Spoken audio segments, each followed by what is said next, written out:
Sajjad sir, Ladakh G20 Y20 host कर रहे, तो ऐसे में आज एडमिनिस्ट्रेशन की तरफ से आपके ऊपर एक एलिगेशन लगा है कि एक तरफ से रूमर न फैलाए और LHDC को इनविटेशन मिला था और उन्होंने इग्नोरेंस किया है, तो उस पर आपका क्या टेक है? सबसे पहले तो G20 के प्रेसिडेंसी पर गवर्नमेंट ऑफ इंडिया को मैं मुबारकबाद पेश करता हूं कि भारत को इसका प्रेसिडेंसी का मौका मिल गया और पूरी दुनिया को ये बताने का कि हमारी जो डेमोक्रेसी है यहाँ की वाइब्रेंट डेमोक्रेसी उसको दिखाने का। दूसरी इस बात का शुक्रिया कि उन्होंने लद्दाख को चुना कि यहाँ प्री समिट करे। Y20 का प्री समिट अभी लेह में हो रहा है। मेरा जो ऑब्जेक्शन था वो ये था कि सबसे पहले तो आपको मालूम है कि ये जो 26, 27 और 28 3 दिन का जो ये प्रोग्राम यहाँ पे हो रहा है, जिसमें मुख्तलिफ़ दुनिया भर के देशों से लोग आ रहे हैं, 20 मुल्कों से तकरीबन लोग आ रहे हैं डेलीगेट्स। इसमें एक भी प्रोग्राम कारगिल डिस्ट्रिक्ट के अहाते में नहीं किया गया। यहाँ के कल्चर को, यहाँ के किसी भी टूरिस्ट स्पॉट को या यहाँ के किसी भी एरिया को दिखाने की जहमत नहीं की। ये काफ़ी हमारे लिए अफसोसनाक बात थी।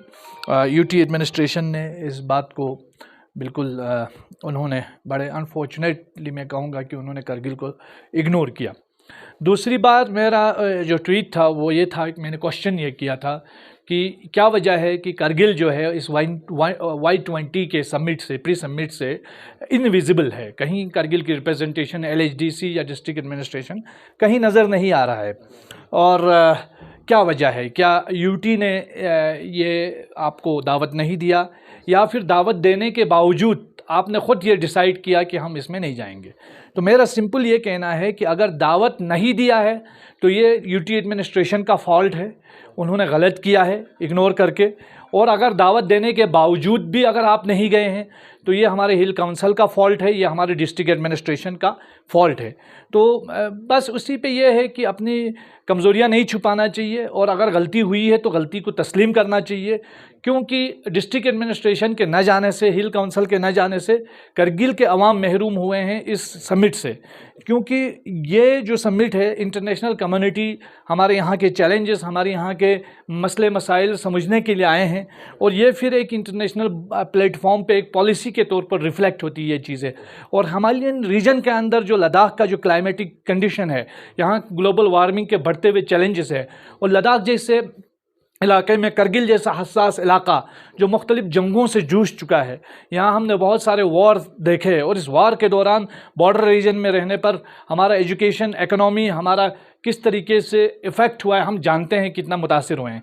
तो ये तो ज़िम्मेदारी थी हमारी एडमिनिस्ट्रेशन की, डिस्ट्रिक्ट एडमिनिस्ट्रेशन की और हिल काउंसिल की कि ये मसाइल जो है वहाँ जाके रखते, कारगिल के हवाले से अपनी बात रखते।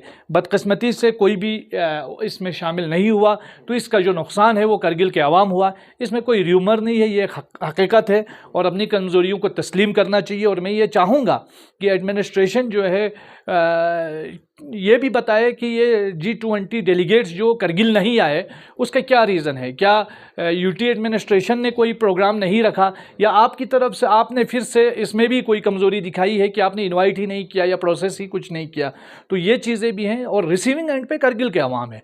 तो ये बड़ी अनफॉर्चुनेट है कि सवाल के ऊपर सवाल नहीं, सवाल के ऊपर क्लियरिफिकेशन आना चाहिए। हम तो पब्लिक के नुमाइंदे हैं, हम तो पब्लिक के रिप्रेजेंटेटिव से, हमारा काम है सवाल करना और ये हमारा कानूनी हक़ है। साहब, आपको नहीं लगता कि यहाँ पे यूटी एडमिनिस्ट्रेशन कहीं ना कहीं कारगिल को इग्नोर करने की कोशिश करे, क्योंकि इससे पहले भी जितने भी इश्यूज हैं उस पर अभी तक नेगलेक्ट, मुतअद्दिद बार ऐसा हुआ है कि जहां यूटी एडमिनिस्ट्रेशन ने कारगिल को साइडलाइन किया, इग्नोर किया, डिस्क्रिमिनेट किया है। ये मैं बोल रहा हूँ, बोलता रहूँगा, ठीक है, क्योंकि हुआ है। टेबल्यू के मसले में हुआ है सबसे पहले, जो ही यूटी मिला। हमारी उर्दू लैंग्वेज को आज तो बिल्कुल ख़त्म ही किया है तकरीबन। हमारी जो दीगर ज़ुबानों पे जब तक हम एहतिजाज नहीं करते, हमारी ज़ुबानों को रिकॉग्निशन नहीं मिलती है।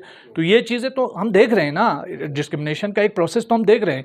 लेकिन साथ साथ में अभी जो हमारे नए LG साहब आए हैं, उनका तो ये कहना है कि ट्रांसपेरेंसी, अकाउंटेबिलिटी को वो यकीनी बनाएंगे, किसी तरीके का डिस्क्रिमिनेशन नहीं होगा। तो इस LG साहब के आने के बाद एक होप बनी है, तो हमें थोड़ा टाइम देना चाहिए LG साहब को।